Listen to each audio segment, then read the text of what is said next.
Saya Nur Hafifah, mahasiswa KKN Lutfi 3, Universitas Jember, Fakultas Ekonomi dan Bisnis, Ekonomi Bangunan.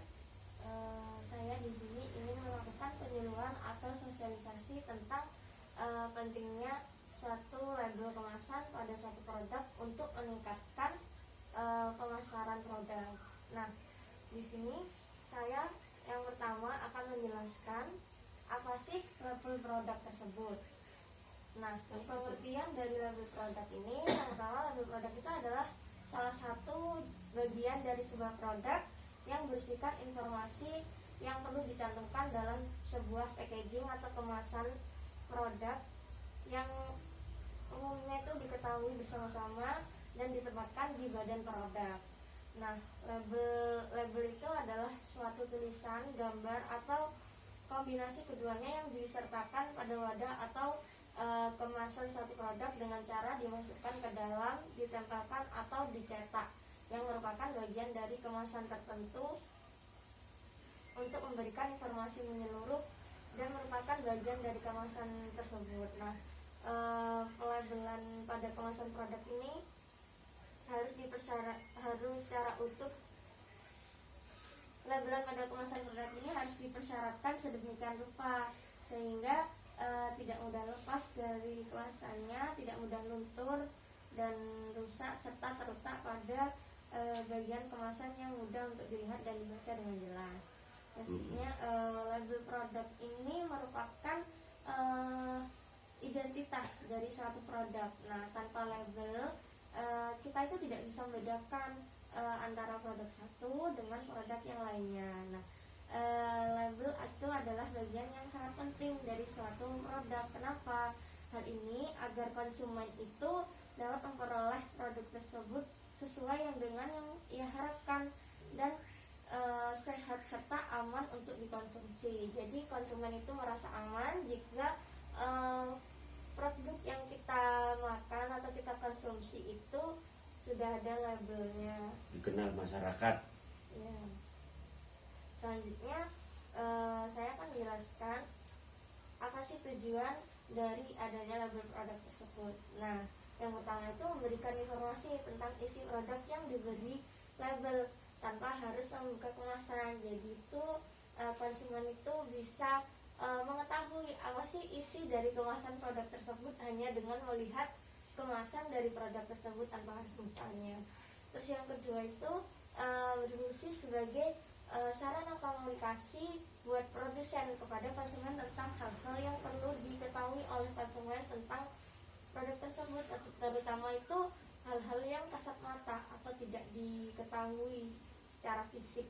Contohnya itu seperti komposisi, apa saja yang kita buat dalam produk tersebut, dan juga nilai-nilai gizi yang ada dalam produk tersebut. Yang ketiga itu memberi petunjuk yang tepat pada konsumen sehingga diperoleh fungsi produk yang optimum. Yang keempat itu sarana periklanan bagi produsen. Jadi jika produk tersebut sudah ada labelnya, produsen itu akan lebih mudah untuk memasarkan produknya karena produknya itu lebih dikenal. Seperti itu. Yang kelima itu memberi rasa aman bagi konsumen, karena konsumen akan merasa aman jika mengetahui isi dan juga komposisi dari terus pembintingannya. Ya. Terus yang selanjutnya itu fungsi label produk. Nah, fungsi label produk itu yang pertama itu label itu mengidentifikasi produk atau merek. Jadi jati diri yang punya. Jadi bisa mengetahui siapa sih penjualnya, terus tempatnya di mana diproduksinya, kapan tanggal produksinya, seperti itu. Yang kedua itu label itu menentukan kelas produk. Jadi biasanya kan kalau dalam kemasan ada label halal, SNI, seperti itu. Yang ketiga itu label itu menggambarkan beberapa hal mengenai produk yang label itu menggambarkan beberapa hal mengenai produk, yaitu seperti yang saya jelaskan tadi, siapa membuatnya, di mana dibuat, apa isinya, dan bagaimana cara menggunakannya, terus bagaimana menggunakan secara aman. Terus yang keempat tuh label mempromosikan produk itu lewat aneka gambar yang menarik. Jadi semakin desain yang kita buat dalam packaging atau kemasan kita itu Maka semakin banyak menarik. penggemar Karena dan mudah dikenal. ya, yang selanjutnya itu di sini saya akan jelaskan jenis-jenis label produk. Nah, yang pertama itu brand label, yang merupakan penggunaan label yang semata-mata digunakan sebagai brand. Yang kedua itu ada grand label, ialah label yang menunjukkan tingkat kualitas tertentu dari suatu barang. Label ini dinyatakan dengan tulisan atau kata-kata, misalkan tempe gurih dan enak, seperti itu. Yang ketiga itu label deskriptif atau deskriptif label, yaitu informasi objektif tentang penggunaan, konstruksi dan pemeliharaan, penampilan dan ciri-ciri lain dari produk. Yang keempat tuh label produk atau produk label. Nah, ini ialah bagian dari pengemasan produk yang mengandung informasi mengenai produk atau penjualan produk. Yang kelima itu label merek, yakni nama merek yang diletakkan pada kemasan produk. Misalnya kayak Bapak yang membuat label pada kemasan produk Bapak, usaha Bapak, seperti Hadi Tempe, seperti itu. Yang keenam itu ada label tingkat atau grade label. Nah, mengidentifikasi mutu produk, label ini bisa terdiri dari huruf, angka, atau metode lainnya yang menunjukkan tingkat kualitas dari produk itu. Kayak logo. Seperti nilai gizi, seperti itu. Dari kualitas produk, berarti produk ini memang sehat banget, atau Orang kan lebih mudah mengerti. ya. Yang ketujuh itu label deskriptif, yaitu menggambarkan isi, pemakaian dan ciri-ciri produk. Nah, pemberian label ini merupakan elemen produk yang sangat penting dan patut sebagai produsen seperti Bapak dan Ibu itu patut untuk perhatian dengan adanya label tersebut, karena tujuan dari adanya sebuah label itu dapat menarik para konsumen. Nah, dari sini mungkin Bapak Ibu ada yang belum dipahami dan ingin ditanyakan. Oh, misalkan mau membuat labelnya, itu caranya gimana? Nah, itu ada ketentuannya. Jadi di sini saya akan menjelaskannya terlebih dahulu tentang ketentuan. Nanti itu Bapak ya. Untuk ketentuannya di sini saya ingin menjelaskan tentang pengertian dari kemasan produk terlebih dahulu. Oh iya. Selanjutnya saya akan menjelaskan tentang pengertian kemasan produk. Nah, pengemasan produk ini merupakan bagian yang cukup penting, meskipun terkadang untuk produk-produk tertentu itu tidak memerlukan kemasan, seperti patung, meja, kursi, dan produk lainnya. Nah, pengemasan produk ini mengandung arti bagaimana cara kita membungkus atau memasak produk agar tahan lama, tidak cepat rusak, tidak mudah kotor, dan lebih bagus dan aman, serta lebih menarik konsumen agar mau membeli. Maksudnya pasti kita itu pernah mendengar ungkapan kesan pertama begitu menggoda, ya kan? Karena kesan pertama yang akan menarik, karena kesan pertama itu yang akan menarik perhatian dari calon pembeli atau konsumen, penampilan kemasan atau packaging yang unik dan menarik. Nah, seperti itu. Yang selanjutnya itu fungsi dari kemasan produk. Nah, secara umum fungsi kemasan itu adalah sebagai bahan pelindung atau pengaman produk dari pengaruh-pengaruh luar yang dapat mempercepat terjadinya kerusakan pada produk yang ada di dalamnya. Namun demikian, kemasan itu masih memiliki fungsi-fungsi atau kegunaan lain yang tidak kalah pentingnya, seperti mempermudah distribusi atau mengontrol produk. Nah, bahkan saat ini tuh ada fungsi yang ternyata itu berperan sangat penting, yaitu kemasan itu sebagai media atau sarana informasi dan promosi dari produk yang akan kita tawarkan. Nah, selanjutnya itu eh, ada beberapa fungsi dari kemasan produk, antara lain itu sebagai wadah, jadi perantara produk selama pendistribusian dari produsen ke konsumen. Yang kedua itu sebagai pelindung. Kemasan diharapkan itu dapat melindungi produk yang ada di dalamnya dari berbagai faktor penyebab kerusakan, baik yang disebutkan oleh faktor cuaca dan sebagainya. Yang ketiga itu mempermudah pengiriman dan pendistribusian. Artinya itu dengan pengemasan yang baik, suatu produk atau itu akan lebih mudah untuk didistribusikan. Yang keempat itu memudahkan dalam menyimpannya. Artinya sebuah produk itu yang telah dikemas dengan baik itu akan lebih mudah untuk kita simpan dan mudah dibawa kemana-mana. Yang kelima itu memudahkan penghitungan dengan pengemasan jumlah atau kuantitas produk yang lebih mudah untuk dihitung.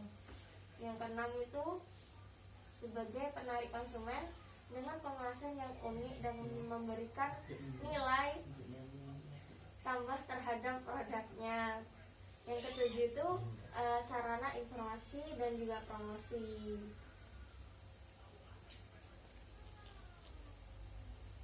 Jadi pengemasan atau pembungkusan itu adalah suatu proses pengempakan suatu produk dengan menggunakan bahan tertentu, sehingga produk yang ada di dalamnya itu bisa tertampung dan terlindungi. Sedangkan kemasan produk itu adalah bagian pembungkus dari suatu produk yang ada di dalamnya.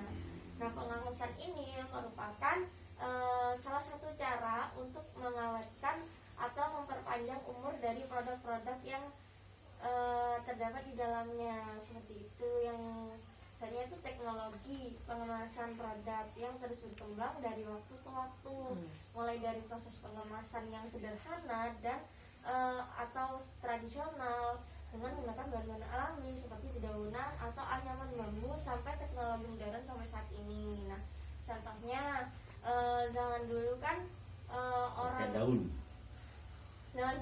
tempe itu pakai daun dan dibungkus dan menggunakan daun pisang atau daun jati. Nah, seperti juga membungkus gula aren dengan daun kelapa atau daun pisang kering. Nah, teknologi pengemasan yang semakin maju dan modern itu telah merubah bahwa saat ini banyak produk tempe yang menggunakan kemasan dari bahan plastik, seperti produk tempe dari Bapak dan Ibu Siti ini. Nah, beberapa contoh pengemasan modern itu diantaranya itu ada plastik, ada kaleng atau logam seperti produk sarden. Yang ketiga itu kertas komposit, yang keempat itu jadikan plastik seperti itu. Yang selanjutnya itu syarat dari kemasan suatu produk. Nah, dalam menyusun kemasan, seorang wirausaha itu harus memperhatikan hal-hal yang berkaitan dengan produknya, seperti syarat kemasan yang baik. Nah, berikut ini itu saya akan menyajikan syarat-syarat kemasan yang baik. Diantaranya itu kuat dan aman. Jadi produk itu kuat dan juga aman bagi produsen maupun konsumen. Yang kedua itu terlihat menarik atau eye-catching. Jadi sekali kita lihat produk itu menarik, jadi konsumen itu tertarik untuk membeli. Yang ketiga itu praktis dan mudah dibawa kemana-mana seperti itu. Yang keempat itu terbuat dari bahan yang mudah untuk didapat, jadi tidak susah untuk kita mencarinya. Yang kelima itu memiliki nilai lebih, jadi dengan desain yang unik, artistik, dan misalnya kita buat desain yang emang itu ciri khas dari produk tersebut seperti itu. Yang keenam itu murah, tidak terbebani biaya produksi seperti kata Bapak tadi. Nah, selanjutnya bahan-bahan kemasan yang ada di sini itu diantaranya kertas, plastik, gelas, yang kaleng dan atau logam, dan kemasan komposit yang merupakan perpaduan dari dua atau lebih bahan pengemas. Nah, kemasan produk ini merupakan salah satu hal yang paling awal yang terlihat oleh konsumen, yang selanjutnya menentukan ketertarikan konsumen untuk membeli produk tersebut. Dengan sendirinya produk yang kurang dikemas dengan baik itu akan Iya, konsumen itu kurang tertarik. kurang tertarik kalau jenisnya itu nggak jelas itu. Iya. Nah, menurut Peraturan Menteri Kesehatan Republik Indonesia Nomor 79 Menkes Nomor 3/1978 tentang label dan periklanan makanan, pada label dan etiket kemasan khususnya itu untuk makanan dan minuman sekurang-kurangnya itu dicantumkan hal-hal berikut. Yang pertama itu ada ketentuan seperti yang ditanyakan Bapak tadi. Ketentuannya itu ada nama produk pangan. Nah, pada setiap produk pangan iya, itu iya. Kayak ini. terdapat nama produk. Nama produk pangan tersebut memberikan keterangan mengenai identitas produk pangan yang menunjukkan sifat dan keadaan produk yang sebenarnya. Yang selanjutnya itu keterangan bahan yang digunakan dalam pangan atau komposisinya. Jadi keterangan ini diurutkan dari bahan yang paling banyak digunakan terlebih dahulu. Kemudian Berat. bahan Terus tambahan ya. pengawet pangan atau pengawet jika menggunakan itu. Jika kita menggunakan bahan pengawet, hal itu juga harus dicantumkan. Yang selanjutnya pernyataan mengenai bahan yang ditambahkan, yang diperkaya atau difortifikasi juga harus dicantumkan selama itu benar dan dilakukan pada proses produksi yang tidak menyesatkan. Yang ketiga itu berat bersih atau isi bersih dari pangan. Nah, berat bersih atau isi bersih itu menerangkan jumlah produk yang terdapat dalam kemasan produk tersebut. Keterangan tersebut itu dinyatakan dalam satuan metrik seperti gram, kilogram atau milimeter Atau liter, takaran. Iya. Pakai takar. Yang selanjutnya itu Nama. untuk produk makanan itu dapat dinyatakan dengan ukuran berat produk menggunakan cair yang dinyatakan dalam ukuran isi, dan produk makanan semi padat atau kental itu dinyatakan dengan isi atau berat. Yang selanjutnya itu nama dan alamat pabrik pangan. Keterangan mengenai nama dan alamat pabrik pada produk pangan ini berisi keterangan mengenai nama dan alamat pihak yang memproduksinya, memaksudkan dengan mengedarkan pangan ke wilayah Indonesia. Nah, ini bisa dikasih nama pembuatnya siapa, terus alamatnya di mana, seperti itu. Iya. Untuk nama kota, kode pos dan Indonesia itu dicantumkan di bagian utama label, sedangkan nama alamat itu dicantumkan dalam bagian informasi. Jadi itu yang selanjutnya itu yang kelima itu tanggal kedaluarsa pangan. Jadi setiap produk pangan itu mempunyai keterangan kedaluarsa yang tercantum pada label pangan. Keterangan kedaluarsa yang yaitu batas akhir suatu pangan yang dijamin mutunya sepanjang penyimpanannya itu mengikuti petunjuk yang diberikan oleh produsen. Jadi keterangan kedaluarsa itu dicantumkan terpisah dari tulisan baik digunakan sebelum dan disertai dengan tunjuk tempat penyantuman tanggal kedaluarsa. Yang keenam itu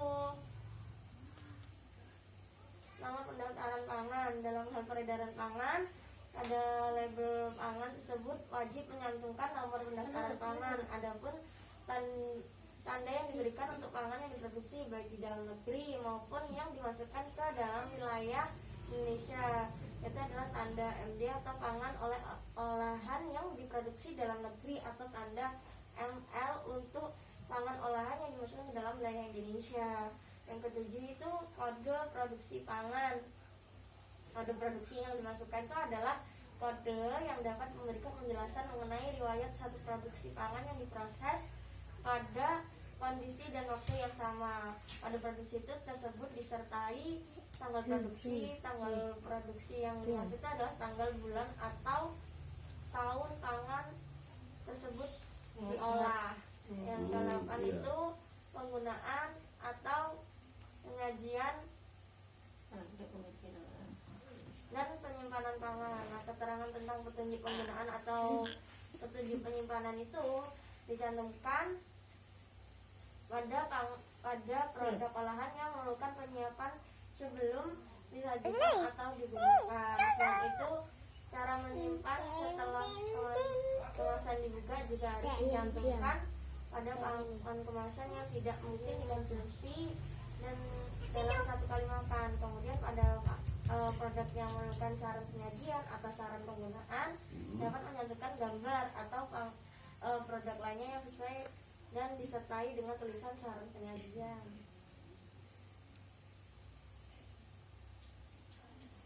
Terus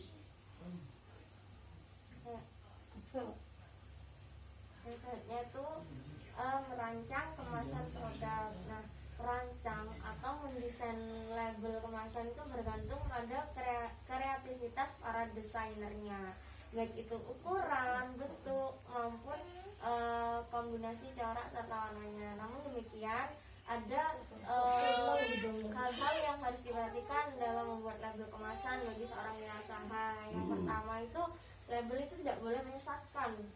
Jadi apa saja yang tercantum dalam sebuah label baik berupa kata-kata, kalimat nama, lambang, logo atau gambar itu harus sesuai dengan produk yang ada di dalamnya. Jadi kita tidak boleh sembarangan kasih nama. ya.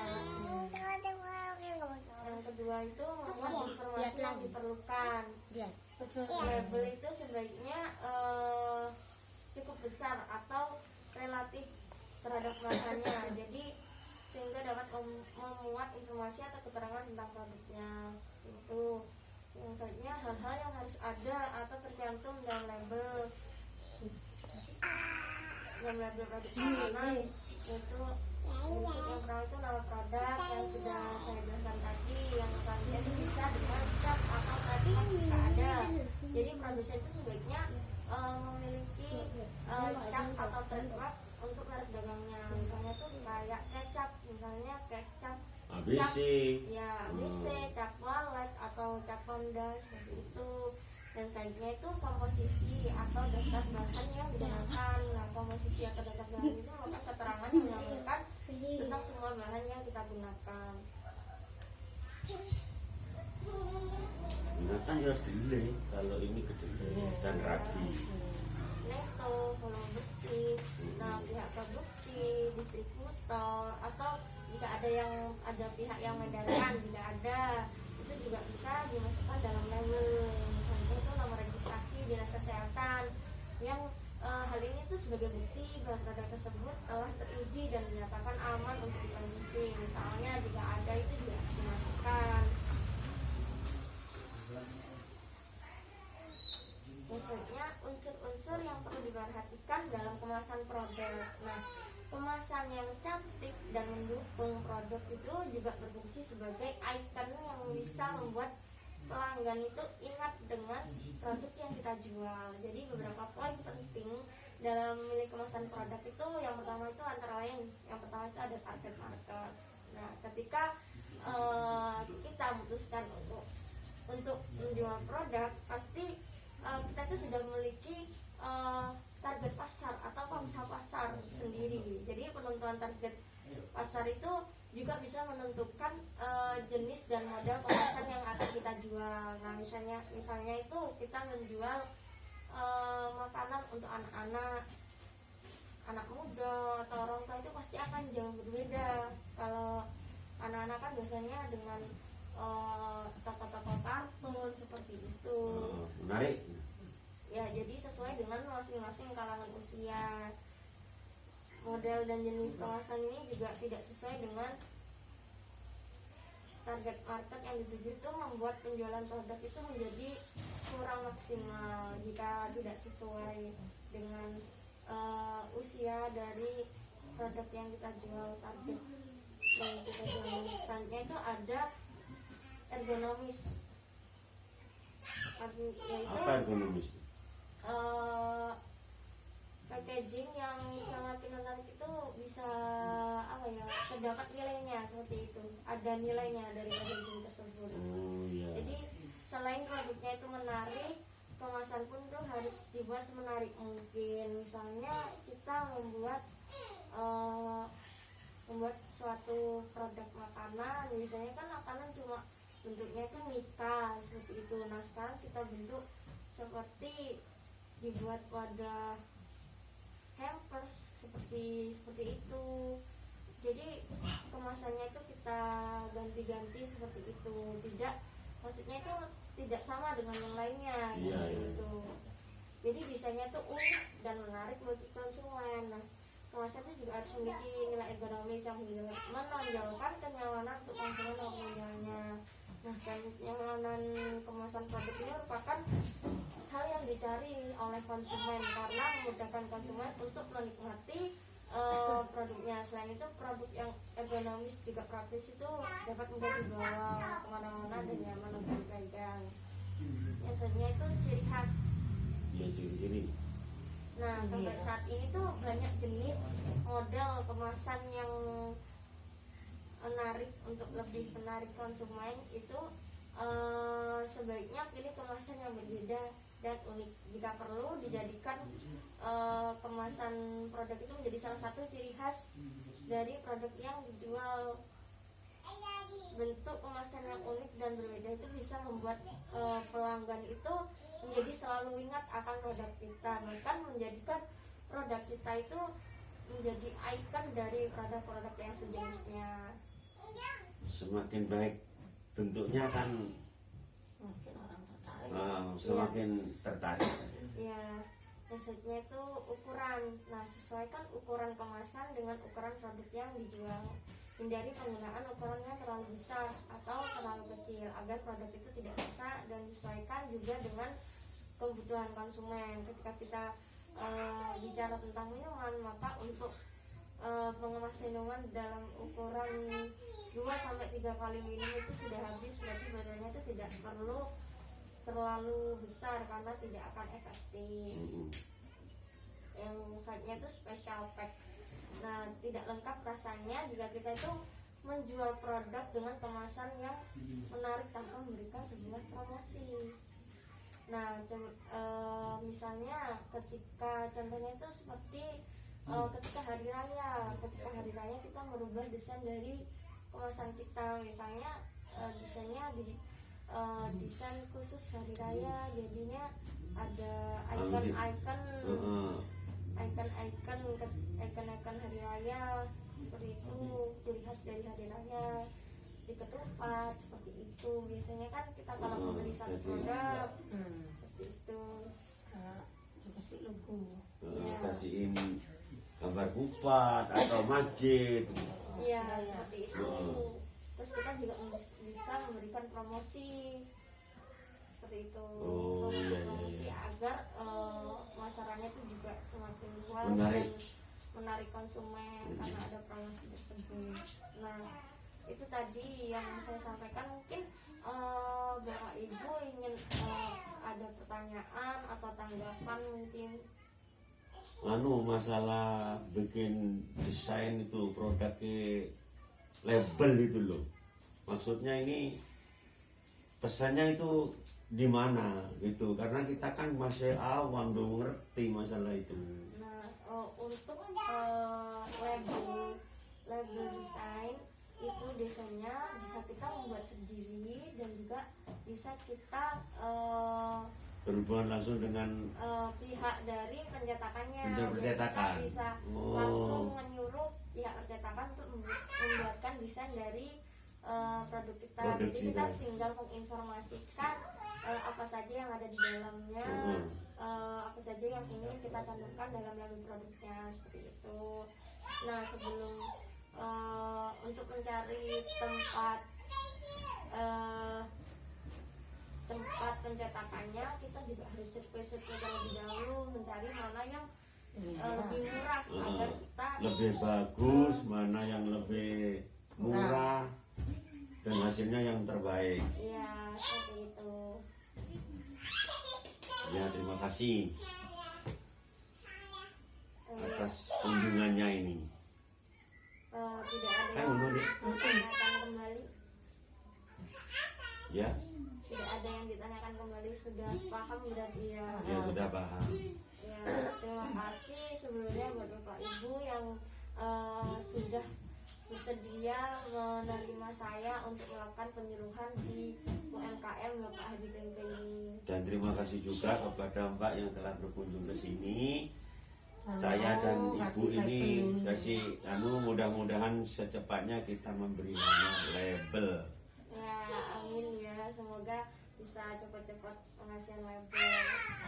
Nah, insya Allah Ibu untuk hari berikutnya mungkin 2 hari lagi saya akan kesini lagi untuk melakukan penyuluhan kembali yaitu tentang digital marketing. Pastikan Bapak Ibu ini masih belum Tahu caranya memasarkan. memasarkan Oh, iya, iya, produk. iya. Jadi kita harus Kita sebagian masih ada kekurangan. di era zaman yang seperti ini kan teknologi itu semakin berkembang, jadi kita itu harus memanfaatkan teknologi yang ada. Jadi kita bisa memanfaatkan media sosial untuk memasarkan produk yang kita jual seperti itu.